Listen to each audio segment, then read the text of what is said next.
नमस्कार, your money में आप सभी का स्वागत है। मैं हूं सुमित। योर मनी, जहां पर हम बातचीत करते हैं आपके पर्सनल फाइनेंस से जुड़े सवालों को लेकर, और हमारे साथ हमारे एक्सपर्ट मौजूद रहते हैं जो कि आपके सवालों के जवाब देते हैं। साथ ही साथ हम कुछ इंटरेस्टिंग टॉपिक्स पे बातचीत करते हैं और उनका एक व्यू समझते हैं, खासतौर से एक स्पेशलाइज्ड व्यू जो कि हमारे जानकार उसके ऊपर रखते हैं।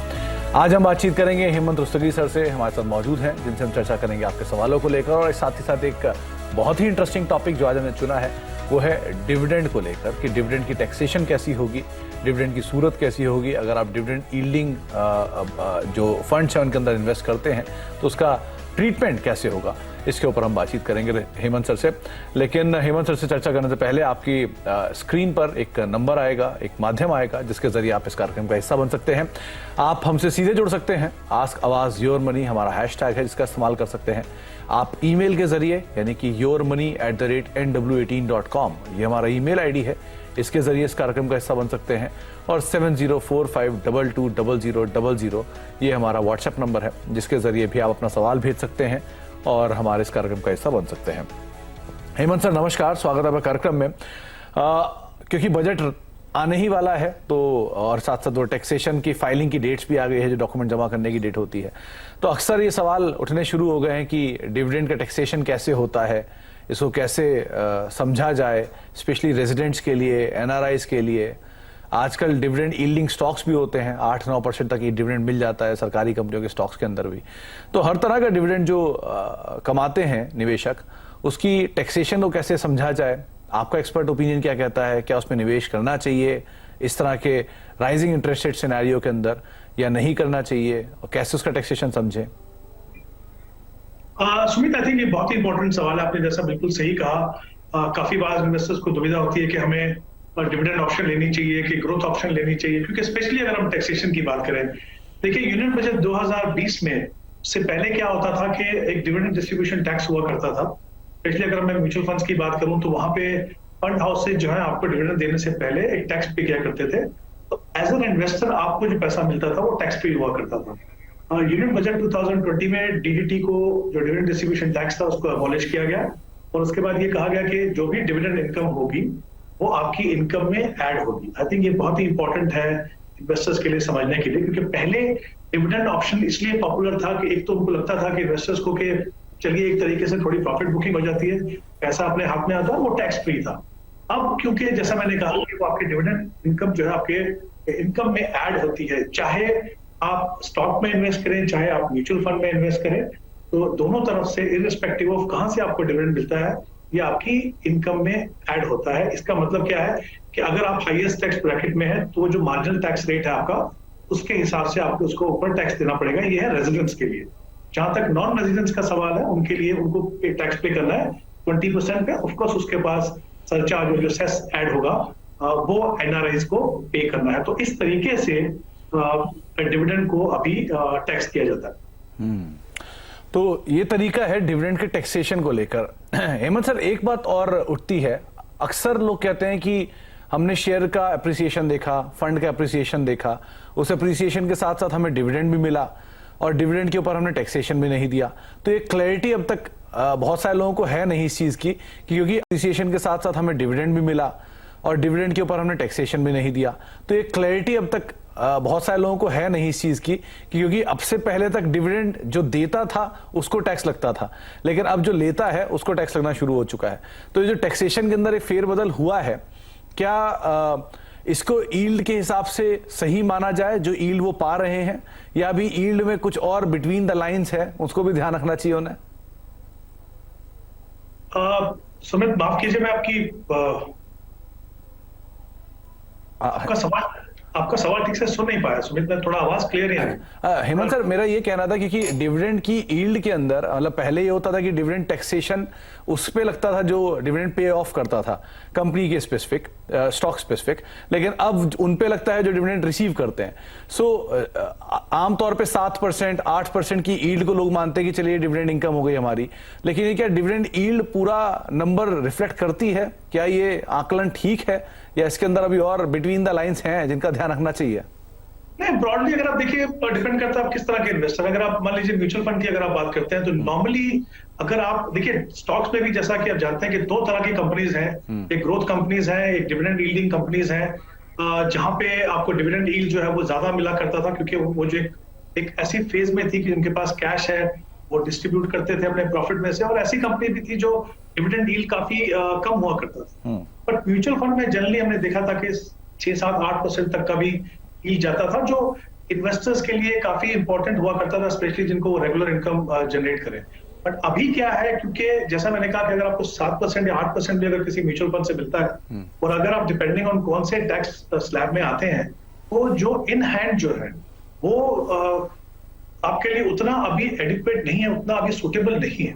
तो आई थिंक इसीलिए हमने देखा है कि स्पेशली म्यूचुअल फंड्स में बहुत सारे निवेशक जो डिविडेंड ऑप्शन में थे वो अभी ग्रोथ ऑप्शन में शिफ्ट कर गए। तो उसके लिए वो क्या करते हैं कि अभी जब उनको रेगुलर इनकम की जरूरत हो तो एक जैसे सिस्टमैटिक विड्रॉल प्लान है, उसके लिए जब वो ऑप्ट करते हैं तो एक तो उनको रेगुलर इनकम मिलती है, दूसरा वो टैक्सेशन भी कहीं कम उनको देना पड़ता है। तो ये तो हो गया म्यूचुअल फंड में। बट ऑफकोर्स जहां तक डिविडेंड का सवाल, कंपनीज का सवाल है, वहां तो आपको आपकी इनकम में ऐड है, उसके पास कोई मुझे लगता नहीं कि आप और कोई रास्ता है। बट अगेन जैसा मैंने कहा, काफी कंपनीज ऐसी हैं जहां पे डिविडेंड यील्ड काफी कम है, तो उसमें कोई ज्यादा भी शायद फर्क नहीं पड़ता। लेकिन अगर आप ऐसे निवेशक हैं जिन्होंने डिविडेंड यील्डिंग स्टॉक्स में इन्वेस्ट किया है, वहां पे डेफिनेटली इन हैंड जो आपके पास आता है उसमें काफी फर्क। हेमंत सर, एक आखिरी मतलब इस टॉपिक पे एक छोटा सवाल और होगा मेरा। दो तरह के निवेशक जो कि हमें आमतौर पे हमसे सवाल पूछते हैं, पहले वो जिनका पोर्टफोलियो अभी शुरू हो रहा है, 22 साल 25 साल 28 साल, जो नए नए इन्वेस्टमेंट करना शुरू हुए हैं, क्या उन्हें डिविडेंड यील्डिंग फंड्स, स्टॉक्स इनमें जाना चाहिए? दूसरा वो निवेशक जो कि एक बड़ा अंतराल देख चुके हैं, 40-45 साल, जिनके गोल 10 साल 12 साल 15 साल के हिसाब से वो सेट करके बैठे हैं, क्या उनको डिविडेंड यील्डिंग स्टॉक्स में रहना चाहिए रिटायरमेंट के हिसाब से? तो इन दोनों के लिए आपकी राय क्या होगी? देखिए सुमित, ब्रॉडली जब आपका ऑब्जेक्टिव ये है कि आप एक कॉर्पस बनाना चाहते हो, तो उसके लिए बहुत जरूरी है कि एक तो आपको पावर ऑफ कंपाउंडिंग का फायदा हो। तो अगर आप एक ग्रोथ फेज में हैं, आप चाहते हैं कि आपका पोर्टफोलियो बढ़े और आप वहां से अगर आप डिविडेंड निकालेंगे, तो जाहिर सी बात है कि जिस तरीके से जो पावर ऑफ कंपाउंडिंग का आपको फायदा होना चाहिए वो आपको नहीं मिलेगा। क्योंकि अगर आप मान लीजिए 40-45 साल के भी हैं और अपने रिटायरमेंट के लिए अगर आप कॉर्पस बना रहे हैं, तो इंपॉर्टेंट है कि आप अपने पैसे को ग्रो करने दें, ताकि आपको एक बड़ा सा कॉर्पस बन सके। क्योंकि होगा क्या कि जब आप डिविडेंड ले जाएंगे तो कहीं ना कहीं आप उसको इस्तेमाल करेंगे जो शायद उस ऑब्जेक्टिव के लिए आपने पैसा इन्वेस्ट नहीं किया। तो कहीं ना कहीं जितना कॉर्पस आप बना पाते हैं ग्रोथ ऑप्शन में, उससे कहीं कम आप डिविडेंड ऑप्शन में बनाएंगे। इसी तरीके से मुझे लगता है स्टॉक में भी अगर आप बिलीव करते हैं कि आप ग्रोथ कंपनीज में जाना चाहते हैं, आप चाहते हैं कि अच्छी रिटर्न आपके पोर्टफोलियो पे मिले, तो ऑब्वियसली फिर आपको ग्रोथ कंपनीज में जाना चाहिए। अगर आप डिविडेंड यील्ड वहां पे कम भी हो तो फर्क नहीं पड़ता, क्योंकि आपका जो बेसिक ऑब्जेक्टिव है वो ये है कि आप अपनी इक्विटी इन्वेस्टमेंट से एक बड़ा कॉर्पस बनाना चाहते हैं। तो क्लियरली डिपेंड करता है, जैसे मैंने पहले भी कहा कि अगर आपको डिविडेंड चाहिए भी, तब भी आपको टैक्स एफिशिएंसी देखना बहुत ही जरूरी है। इसलिए जैसे मैंने कहा कि म्यूचुअल फंड में ज्यादातर इन्वेस्टर जिनको डिविडेंड चाहिए वो अभी सिस्टमैटिक विड्रॉल प्लान ऑप्ट कर रहे हैं, ताकि एक तो रेगुलरिटी मिले, एक फिक्स अमाउंट उनको मिले, और जो डिविडेंड आउटगो है वो भी, जो टैक्स आउटगो है वो भी काफी कम हो। तो आई थिंक इंपॉर्टेंट है कि आप ब्लाइंडली एक डिविडेंड ऑप्शन नहीं लें, ये इस बजाय इसके कि आपको देखना पड़े कितना टैक्स पे करना पड़े, तो आप थोड़ा सा प्लान कर लीजिए। उससे क्या होगा, आपको रेगुलर इनकम भी मिलेगी और टैक्स भी थोड़ा कम। चलिए, तो एक इंपॉर्टेंट एस्पेक्ट के कई सारे पहलुओं के ऊपर हमने चर्चा की हेमंत सर से। अब हम बातचीत करते हैं अपने दर्शकों से। राहुल जी हमारे साथ मौजूद हैं हरियाणा से बातचीत करने के लिए। राहुल जी नमस्कार, सवाल पूछिए। हाँ जी, good evening sir. Good evening Rahul ji, good evening, सवाल पूछिए। Good evening Hemant ji. Sir आपको सुन पा रहे हैं हेमंत जी, आप सवाल पूछ सकते हैं अपना। हाँ जी सर, मेरा क्वेश्चन ये था कि मेरा अभी 8 फंड्स में मेरा SIP चल रहा है 21,000 का, और अभी मेरा जो पोर्टफोलियो का वैल्यू है वो लगभग 8.3 लाख है। ओके। तो मुझे एक बार ये पता करना था कि मेरा जो फंड सिलेक्शन है, जो मैंने 8 फंड सेलेक्ट कर रखे हैं, उसके अंदर कुछ चेंजेस की जरूरत है, क्योंकि मुझे लग रहा है कि जरूरत है, तो मैं इसलिए आपको अप्रोच करना चाह रहा था तो कि क्या चेंजेस करने चाहिए। राहुल जी कोई जो गोल रखा है वो क्या रखा है? मेरा 10 इयर्स का है सर, 1 करोड़ का। Okay okay. हेमंत सर 10 साल 1 करोड़ का कॉर्पस, 39 साल की इनकी अभी उम्र है, और इनकी करीब करीब 21,000 रुपए की SIP पर मंथ चल रही है। SIP के नाम आपको भेजे हुए हैं। क्या फेरबदल, क्या बदलाव की जरूरत, अचीवेबल है या कुछ बदलाव की जरूरत है? इंक्रीमेंटल SIP लगानी होगी, क्या करना होगा इन्हें? जी, आई थिंक इम्पोर्टेंट है कि हम पहले ये देखें कि वाकई में जो इन्वेस्टमेंट जो कर रहे हैं उनसे अपने इनके गोल पूरे होंगे कि नहीं होंगे। तो अभी जिनकी जो करंट इन्वेस्टमेंट है उसमें दो चीजें देखनी होंगी कि SIP कितनी चल रही है। जैसे उन्होंने कहा 21,000 की SIP चल रही है और उनकी जो करंट जो होल्डिंग है उसकी करंट वैल्यूएशन जो है करीब 8.33 लाख है। इन दोनों को अगर मैं मान के चलूं और ये मान के चलूं कि अपना प्रोसेस जो अगले 10 साल तक कंटिन्यू करेंगे तो करीब करीब 78 लाख का कॉर्पस इनका बनेगा, क्योंकि इनका टारगेट 1 करोड़ है। तो वहां पे एक शॉर्टफॉल आता है 22,000 का। तो उसको पूरा करने के लिए उनको करीब 10,000 की और एडिशनल SIP करनी होगी। अगर ये चाहते हैं कि अपना टारगेट जो है 10 साल में 1 करोड़ का अचीव करें तो 10,000 की एडिशनल SIP करनी होगी। जहां तक पोर्टफोलियो का सवाल है, मुझे लगता है थोड़े से गैप्स हैं उसके अंदर, थोड़ा कंसोलिडेशन करेंगे और थोड़ी जो ओवरलैपिंग है उसको कम करेंगे तो मुझे लगता है कि पोर्टफोलियो का रिटर्न भी थोड़ा बेहतर हो सकता है। तो दो कैटेगरी मुझे लगता है इनके पोर्टफोलियो में मिस है, एक है मल्टी कैप फंड और एक मिड कैप फंड। तो वहां पे मैं इनको रिकमेंड कर रहा हूँ कि निप्पॉन इंडिया का मल्टी कैप फंड लें और एक मोतीलाल ओसवाल का मिड कैप फंड लें, प्रोवाइडेड अगर ये 10,000 पे इन्वेस्ट करें। जब भी उसमें इन्वेस्ट करें, शुरुआत करें जब इन दो फंड्स को आप अपने पोर्टफोलियो में देख सकते हैं। अब मैंने जैसे पहले कहा कि थोड़ा ओवरलैप है, तो इनके पास दो वैल्यू फंड है, एक HSBC का वैल्यू फंड है, एक ICICI डिस्कवरी फंड है। एक ही वैल्यू फंड आप रखिए, उसमें आप ICICI डिस्कवरी को रख सकते हैं और जो टोटल इन्वेस्टमेंट उसके अंदर होगी वो 4,000, दोनों वैल्यू फंड में 2,000 जो इन्वेस्ट कर रहे हैं उसकी जगह पे आप ICICI डिस्कवरी में 4,000 रुपए की इन्वेस्टमेंट कीजिए। उसके अलावा आपके पास ABSL के दो फंड है, फ्रंटलाइन और फोकस फंड। मुझे लगता है उसके सामने अगर आप HDFC का लार्ज एंड मिड देखें, एक तो परफॉर्मेंस थोड़ी बेहतर होगी और जैसा मैंने कहा in terms of segment exposure जो है वो भी आपके पोर्टफोलियो में थोड़ा कंसोलिडेशन होगा। तो कुछ चेंजेस करने की जरूरत है। 10,000 की एडिशनल SIP कीजिए। अपने प्रोसेस को अगर आप कंटिन्यू करें तो डेफिनेटली अपना 1 करोड़ का जो टारगेट है वो पूरा कर देंगे। 10,000 की एडिशनल SIP और थोड़े बहुत फेरबदल आप अपने पोर्टफोलियो में करेंगे तो आपका गोल अचीवेबल दिखाई पड़ रहा है। रोहित गोयल जी हमारे साथ मौजूद हैं मुंबई से बातचीत करने के लिए। गोयल साहब नमस्कार, सवाल पूछिए। सर नमस्कार। नमस्कार गोयल साहब। मेरा सवाल ये है कि मुझे 30 के पर मंथ SIP में डालना है। ओके। माय गोल्स आर के रिटायरमेंट के लिए मुझे 1 लाख पर मंथ का आउटकम चाहिए and for my children education I need 1 CR at the age of 18 after 18 years. Okay, अभी आपकी एज क्या है Rohit ji? My age 32 years. और आप रिटायर कब होना चाह रहे हैं? Eight the age of 55। 55, तो करीब करीब आपके पास 23 साल मोटा मोटा नहीं, आपके पास करीब करीब 17-18 साल अभी और हैं आपके पास, जिसको आप फॉलो कर सकते हैं। अगर आप 32 साल की उम्र है और आप 50 में या 55 में रिटायर होना चाह रहे हैं तो करीब करीब आपके पास मोटे मोटे 17-18 साल हैं। ओके, तो हेमंत सर इन्होंने 1.5 लाख का एक मुश्त निवेश किया हुआ है PPF में। ये RD में भी हर महीने का कुछ निवेश करते हैं और करीब करीब 32,000 रुपए की इन्होंने SIP की बात भी की है जो ये करना चाहते हैं। तो पहली चीज, वो 1 करोड़ रुपए का कॉर्पस एक है और ये हर साल लाख रुपए, हर महीने लाख रुपए की इनकम और चाहते हैं रिटायरमेंट पे। तो ये कॉर्पस थोड़ा मतलब ड्यूरेशन थोड़ा कम है और गोल थोड़ा बड़ा है, तो कैसे इसे अचीव कर सकते हैं?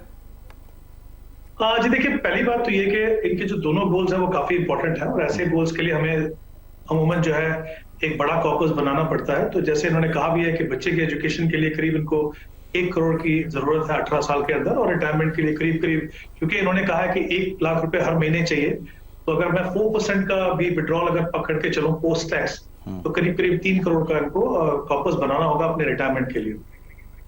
दो चीजें करने की जरूरत है। पहले तो हम देखते हैं कि ब्रॉडली इनको कितना पैसा इन्वेस्ट करना चाहिए। बच्चे के एजुकेशन के लिए करीब करीब 15,000 और उनके रिटायरमेंट के लिए करीब 25,000, तो कुल मिलाकर 40,000 की इन्वेस्टमेंट की जरूरत है। इन्होंने कहा है कि 30,000 रुपए की SIP कर सकते हैं और 3,000 की ये ऑलरेडी कर रहे हैं 3 फंड के अंदर और कुछ पैसा जो है ये रिकरिंग डिपॉजिट में डाल रहे हैं। तो मुझे लगता है क्योंकि जब आपके गोल जब लॉन्ग टर्म है तो फिर आपको इन्वेस्टमेंट ऐसी एसेट क्लास में करनी चाहिए जो आपको positive real rate of return दे सके, जो इक्विटी देगा। तो मैं चाहूंगा कि अनलेस आपने उस RD किसी स्पेसिफिक पर्पस के लिए रखी, अगर ऐसा नहीं है तो फिर उसको भी आप इन दोनों ऑब्जेक्टिव के लिए अगर आप रखेंगे तो ब्रॉडली जितनी इन्वेस्टमेंट आपको चाहिए उतनी आपको मिल जाएगी। ये तो हो गया जहां तक इन्वेस्टमेंट का सवाल कि कितनी पैसे आपको जरूरत है अपना गोल पूरा करने के लिए। अब अगर मैं फंड्स की बात करूं, बहुत इंपॉर्टेंट है, जैसे मैंने कहा इक्विटी में इन्वेस्ट करना है और एक ऐसा पोर्टफोलियो बनाना है कि लार्ज, मिड और स्मॉल में एक अच्छा सा तालमेल हो, बैलेंस अच्छा हो, कि बहुत ज्यादा रिस्की नहीं है। तो उसमें दो लार्ज एंड मिड कैप देख सकते हैं आप, एक तो ICICI large and mid cap और दूसरा है एसबीआई का लार्ज एंड मिड कैप, और फिर एक कोटक इमर्जिंग जो एक मिड कैप फंड है, निपॉन इंडिया का मल्टी कैप फंड। इन चारों फंड्स के अंदर अगर आप 7,000 इन्वेस्ट करें तो 28,000 वो हो गए। आपके पास एक स्मॉल कैप फंड है, कौन स्मॉल कैप फंड, जिसमें आप 1,000 पे इन्वेस्ट कर रहे हैं, उसमें आप 2,000 की एडिशनल एसआईपी कीजिए। इस तरीके से अपनी आप जो 30,000 की इन्वेस्टमेंट करनी है उसको एलोकेट कर सकते हैं। जब भी आप ये डिसाइड करें कि आप आरडी का पैसा भी जहां पे इसको अलाइन करना चाहेंगे, तो ये क्योंकि 4 या 5 फंड आपके पास ऑलरेडी होंगे, उन्हीं फंड्स के अंदर आप एडिशनल अमाउंट कर दीजिए। तो ये थोड़े से चेंजेस कीजिए, इस तरीके से पोर्टफोलियो बनाइए। और जैसा मैंने कहा कि एक टारगेट आपके पास सही है, उतना पैसा जितना चाहिए आप कर रहे हैं, तो मुझे नहीं लगता कोई कारण कि आप वहां तक ना पहुंच पाए। तो 40,000 की एक एसआईपी आप यूज कर सकते हैं, 32,000 आप ऑलरेडी टारगेट कर रहे हैं। सो बहुत ज्यादा कोई अंतर की जरूरत नहीं है, थोड़े बहुत फेरबदल की बातचीत हेमंत सर ने आपको कही है, आप उसको फॉलो कर सकते हैं और अकॉर्डिंगली अपने गोल्स को इजीली अचीव होता हुआ देख सकते हैं। ब्रेक का वक्त हो गया है, ब्रेक के बाद लौटते हैं और हेमंत सर हमारे साथ बने हुए हैं, उनसे हम आगे बातचीत करते रहेंगे। टॉप 4 फंड्स पे उनके हम जानेंगे छोटे से ब्रेक के उस बाद।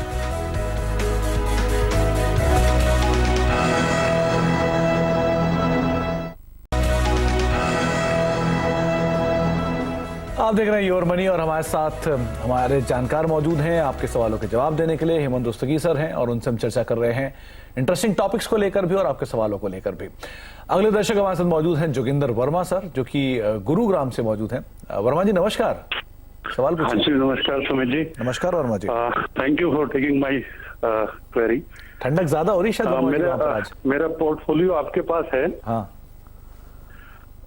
इसमें बेसिकली क्वांट एक्टिव फंड में मैंने अभी सिर्फ 50,000 डाले, लास्ट में स्टार्ट किया है। बाकी जो मेजर अमाउंट है वो 4 फंड्स के अंदर है, जो लिस्ट आपके पास मैंने भेजी है। ठीक है, तो वर्मा सर मेरे को इसमें ना दो जी टारगेट क्या रखा है आपने Verma sir? Target as such मैंने अभी वो डिसाइड नहीं किया है। ओके, सिर्फ अभी यही है कि मेरे को नेक्स्ट 10 to 15 ईयर्स तक ये जो मंथली मेरी सिप है ये कंटिन्यू रहेगी। ओके, और 5 इयर्स के बाद मेरे को डॉटर की हायर एजुकेशन के लिए अराउंड 80 लाख रुपीज चाहिए। ओके, उसके बाद जो भी कॉर्पस इकट्ठा होगा that will be for my retirement. Okay, तो अभी का जो कॉर्पस है वो शायद 1.5 करोड़ है, राइट? जी अभी 1.5 करोड़ है। ओके, ओके, और इसके अलावा मेरा पीपीएफ में भी है, वो भी मैंने उसमें अमाउंट मेंशन किया है जी। तो मेरे 3 क्वेश्चन है। एक तो फंड्स की सिलेक्शन का मेरे को चेक करना था। ओके, दूसरा रिटायरमेंट तक कितना कॉर्पस जनरेट हो जाएगा, जिसमें से मैं 80 लाख निकालूंगा after 5 years. Okay, okay. Hemant sir clear thoughts, करीब 1.5 करोड़ का कॉर्पस, 15 साल में रिटायरमेंट, रिसेंटली या फिर गोइंग फॉरवर्ड इन्हें 80 लाख रुपए चाहिए डॉटर की हायर एजुकेशन के लिए। क्या कॉर्पस एक्सपेक्ट कर सकते हैं? फंड में क्या बदलाव की जरूरत है? कैसे गोल्स को आगे निर्धारित करें? आई थिंक जहां तक इनके गोल का सवाल है, मैं कह दूं कि जैसे उन्होंने कहा कि 3 लाख की एसआईपी कर रहे हैं और इनका जो एग्जिस्टिंग पोर्टफोलियो है जो एसआईपी के द्वारा इन्होंने बनाया, उसकी करीब वैल्यू 1 करोड़ 50 लाख है। तो अगर ये अपने प्रोसेस को, जैसे उन्होंने कहा 10 से 15 साल, अगर मैं 15 साल का समय मान के चलता हूं, तो करीब करीब जो एसआईपी की जो इन्वेस्टमेंट है उससे करीब 15 करोड़ का कॉर्पस बना पाएंगे वो। और जो एक्सिस्टिंग इन्वेस्टमेंट है 1.5 करोड़ की, अगर वो भी 15 साल तक ग्रो होती है तो उसमें एडिशनल 8 करोड़ वो ऐड कर पाएंगे। तो ब्रॉडली मैं कह सकता हूं कि करीब 22 से 23 करोड़ का कॉर्पस 15 साल तक, अगर ये अपने इन्वेस्टमेंट प्रोसेस को कंटिन्यू करते हैं, बना पाएंगे। उसमें से जैसा उन्होंने कहा कि 80 लाख की इनको जरूरत है, डेफिनेटली उसमें से वो इस्तेमाल करेंगे भी। तो जैसा मैंने कहा बहुत ज्यादा फर्क नहीं पड़ेगा, क्योंकि एक तो इनका इन्वेस्टमेंट का अमाउंट काफी हेल्दी अमाउंट है, दूसरी बात इनके पास समय काफी लंबा है। तो वो जितना, जैसे मैंने कहा, ब्रॉडली 22 से 23 करोड़ का वापस ही अपने इन्वेस्टमेंट में बना पाएंगे। दूसरी बात मैं कहूंगा जोगिंदर जी कि आपने आज जो फंड चुने हैं वो ब्रॉडली मैं कह सकता हूँ काफी अच्छे फंड चुने हैं। एक ही चीज का आपको ध्यान रखना है कि आपके पास 3 फंड है, जहां पे 3 फंड में इंटरनेशनल एक्सपोजर है, स्पेशली यूएस मार्केट्स का। तो मैं चाहता हूं कि वहां पे एटलीस्ट एक फंड को आप थोड़ा सा के बारे में सोचें। जैसे अभी 2 फंड्स हैं आपके पास, पराग परिकर जो फ्लेक्सी कैप फंड है और एसबीआई फोकस फंड, उसमें करीब 8 से 9% है।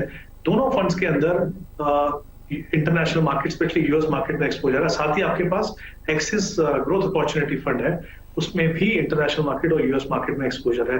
तो मैं चाहता हूं कि जो एक्सेस ग्रोथ अपॉर्चुनिटी फंड है उसकी जगह में अगर आप ICICI large and mid cap ले लें, एक तो दो चीजें होंगी, आपका जो जिस तरीके का पोर्टफोलियो बनना चाहिए और एक्सपोजर जो है डिफरेंट सेगमेंट में काफी अच्छा बैलेंस होगा और एक काफी बेहतर फंड आपके पास होगा in terms of consistency of performance. तो मैं चाहूंगा कि आप एक ही बदलाव अपने पोर्टफोलियो में करें। इंपॉर्टेंट चीज ये है कि क्योंकि आपने इसकी शुरुआत की है, अगर आप 15 साल तक अपने प्रोसेस को कंटिन्यू करते हैं, जैसे मैंने कहा 22 से 23 करोड़ का कॉर्पस आपको जो पैसा चाहिए 80 लाख वो निकालने के बाद भी करीब 22 करोड़ आप डेफिनेटली अपने पर्पस से बनाएंगे। तो यहाँ पे मैंने जो एनुअलाइज रिटर्न है वो 12% मान के चला, तो जो 15 साल में डेफिनेटली आप उस तरह की रिटर्न एक्सपेक्ट कर सकते हैं इक्विटी म्यूचुअल फंड से। तो आपको कॉर्पस क्लियर है, करीब करीब 20-22 करोड़ के आसपास का आप कॉर्पस रेडी कर लेंगे अपने रकम को निकालने के बाद भी, और अगर आप इसी तरह की अपनी जो SIPs हैं उनको कंटिन्यू करते हैं तो। हेमंत सर बहुत बहुत शुक्रिया अपना समय में देने के लिए। समय का अभाव है इसलिए वो जो टॉप पिक्स हैं हेमंत सर की वो आप आपकी स्क्रीन पर देख पाएंगे जो कि उन्होंने टॉप फंड्स के तौर पर चुने हैं। उसमें ICICI prudential large and mid cap fund, Kotak emerging equity fund, Nippon India multi cap fund और SBI large and mid cap fund, ये कुछ फंड्स हैं जो कि हेमंत सर ने हमें सुझाए थे। बहुत बहुत शुक्रिया हेमंत सर अपना समय में देने के लिए, इंटरेस्टिंग टॉपिक पे हमसे बातचीत करने के लिए और सभी दर्शकों को सवालों के जवाब देने के लिए। तो योर मनी को यहीं समेटेंगे, लेकिन ब्रेक का वक्त है और ब्रेक के उस पार खबरों का सिलसिला आगे बना रहेगा। नमस्कार।